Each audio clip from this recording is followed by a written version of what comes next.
দুর্গাপুরে মুখ্যমন্ত্রীর প্রশাসনিক বৈঠক ঘিরে তুঙ্গে প্রস্তুতি।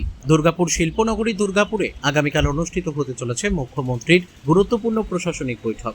শহরের সৃজনী প্রেক্ষাগৃহে আয়োজিত এই সভাকে ঘিরে ইতিমধ্যেই প্রশাসনিক তৎপরতা চোখে পড়ার মতো।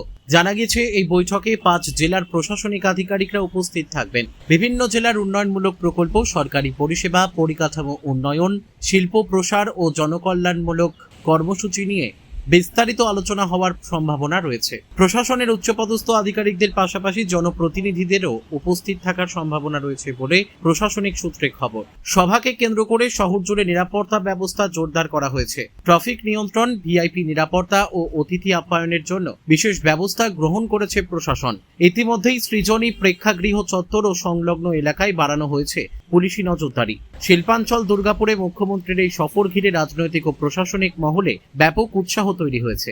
রাজনৈতিক পর্যবেক্ষকদের মতে আগামী দিনের প্রশাসনিক রূপরেখা ও উন্নয়ন পরিকল্পনার ক্ষেত্রে এই বৈঠক যথেষ্ট গুরুত্বপূর্ণ হয়ে উঠতে পারে।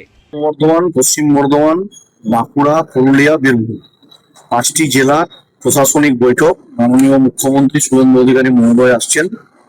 1টার সময় ওনার শিডিউল আছে, আমরা যা এএসএল মিটিং এর পর পেয়েছি। আর 2টোর মধ্যে উনি সৃজনী প্রেক্ষাগৃহে প্রবেশ করবেন। পুরোটাই অ্যাডমিনিস্ট্রেটিভ মিটিং।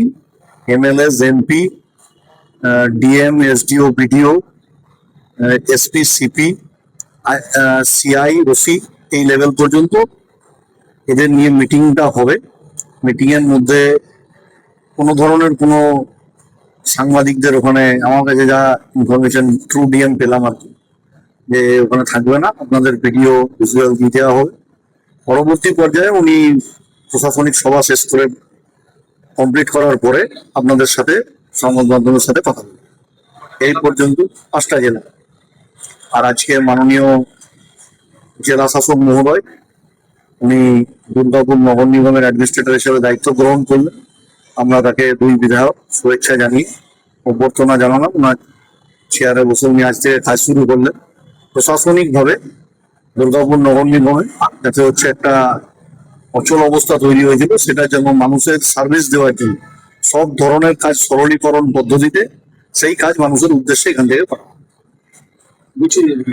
সার্টিফিকেট এবং এদের জন্য যে ফর্ম হচ্ছে, এটা সার্টিফিকেটের জন্য আমরা 2 এমএলএ রেকমেন্ডেড করে দেবো এবং তার সাথে কমিশনার সাহেব সই করবে।